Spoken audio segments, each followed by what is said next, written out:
god, guys, that was so gross. I'm going to shave and shower first before I talk about this. Jesus. Okay, much better. So Swallow might be one of the most unpleasant, nauseating, and just downright most difficult movies I have ever watched in my life. And I kind of love it because of that. And you guys know what shit we do on this channel. I mean, I'm somebody who can put on Salò, a Serbian film, The Human Centipede 2, Cannibal Holocaust, all in a fucking row, and let them run on repeat 20 times. Like, I have seen my good share of sick shit in movies. You know that. And this one kind of hit me on a very, very personal note, because it had this very specific type of grossness and disgust that I kind of do have problems with. So, like, the main issue of this movie is a syndrome called pica, not pica. And pica is the eating disorder in which people eat non-food items. Dirt, clay, and flaking paint are the most common items eaten. And I just kind of find the whole entire thought of all these objects that can't process in your body, that you're just like putting in there, totally shocking and disturbing. Just picture all these rocks and stones and dirt in your body. I mean, like, little kids do that, like, till they're 6 years old. So this is kind of like an actual thing, and that is like sort of what makes this movie so spectacular. I am very sensitive when it comes to food. I don't know why, but when I see food that is that I find disgusting looking or so, I always have to gag and shit. So you have to imagine how I feel when I see a mukbang video or something like that. Like, the puke just rises in me. And in this one, I seriously had to pause the movie a couple of times because I was just so disgusted.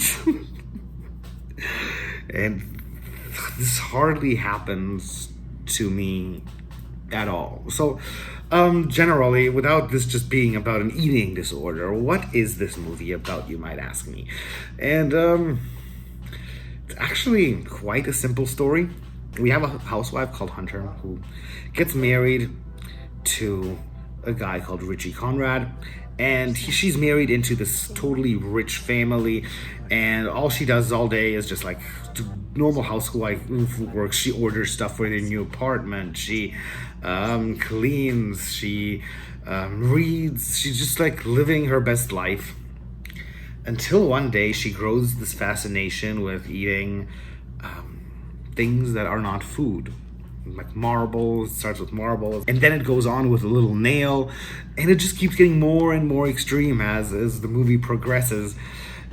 And I don't want to give too much away because the ending really delivers, if you know what I'm saying. So what I really adored about this was the performance of the lead, Haley Bennett. She does an incredible job here. It's since she's married into this rich family, she kind of gets downplayed by everybody, like including her husband. He kind of seems like a nice guy at first, but if you read between the lines, he doesn't really care for her at all. All he cares about is his money, his job, and the fact that she's going to deliver this kid. And his mother and his father are even worse than that. Like, you can totally already see in his father that her husband, Richie, is going to kind of become the same dude in the future, which is kind of just like the sexist bully, if you want. So during this marriage, after this pregnancy, Hunter really finds herself eating all this stuff, and things get really, really complicated. And during the course of the film, we get to see some incredible character development in Haley Bennett's character. She really does a good job portraying Hunter beautifully, because Hunter goes from this undermined housewife to an actual fighter, and that is kind of like where you start rooting for her while you're watching this movie, because at first you're not really liking any of the characters. It's one of those situations. All the characters are kind of nondescript and you don't really get emotionally attached, but as soon as the eating disorder starts and Hunter kind of starts finding herself in this whole entire procedure, you are totally on her side. By the end of the movie, you just want her to overcome all the trouble. It's really hard not to talk about the ending without giving away any spoilers, guys.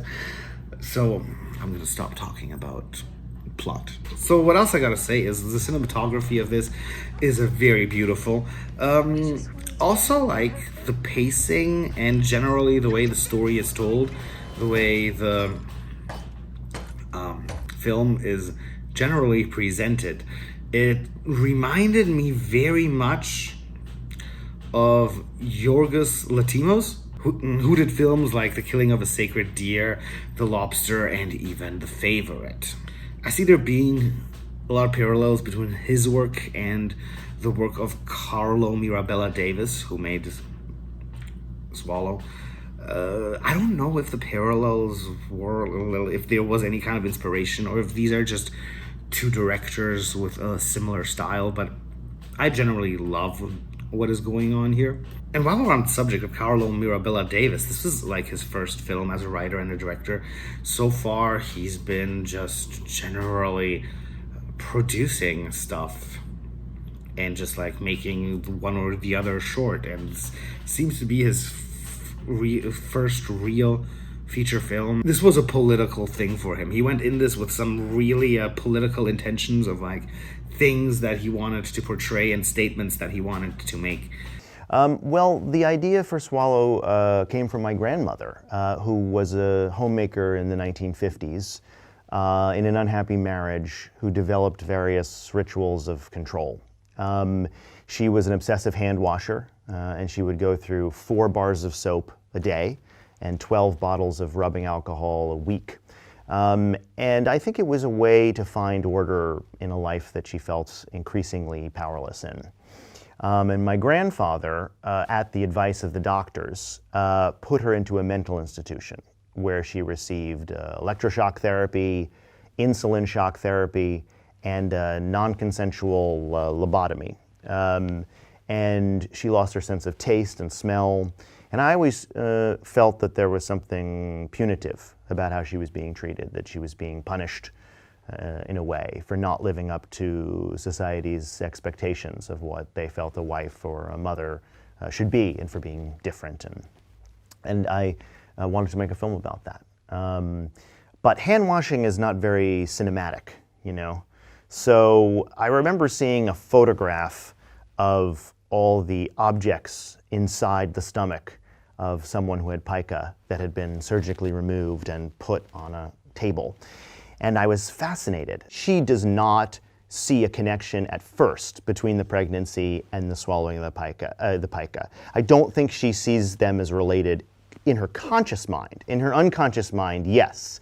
They're very much related. The pregnancy triggers the pica initially. So now what I didn't like about it, there's really not a lot that I didn't like. Even with because I was so disgusted is like a reason why I actually like the film. It is very difficult to make me so nauseous while I'm watching something. And I thought the ending came maybe a little too sudden. I would have liked to see a longer third. I would have really liked to see a longer third act. I would have also loved to see what was going on with the other characters during the ending, because they don't really focus much on other characters. It is a little woozy, but the ending is still good per se. There's just like some things that are missing. I could see the pacing generally of the movie be a little faster. The first act was maybe a tad too slow, but that's just like my opinion. If you're big on slow burn movies, you're going to really enjoy the first act, because that is also where some of the best cinematography of the film takes place. And yeah, like, this is definitely something I'd recommend you guys to see. Don't wait for it when it comes on streaming. Check it out as soon as possible, because this is kind of a test for everyone watching. So you're gonna have fun with it, but be sure. I advise you not to eat anything during or before watching this movie, because you really might puke. But that's just me. I'm very sensitive when it comes to like food stuff, so that's just me. Check this one out. It's really good. Yeah. And I'm going to give Swallow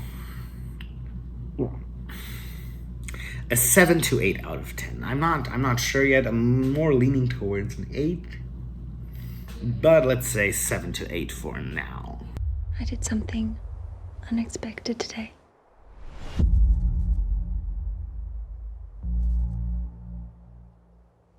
Now let's look at our little chart.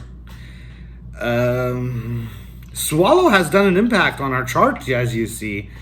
The top 5 is newly placed. The Hunt is now at the bottom of the top 5, and The Wretched has been kicked out. Holding very heavily here. The Invisible Man and Becky and The Lodge are still our best movies of the year, but Swallow isn't really that far from it. The bottom still hasn't changed much. We've been getting a lot of good movies recently, so that's pretty good. The year was kind of off to a bad start with films, and then the year just got worse, but the films got better, if you want to see it that way.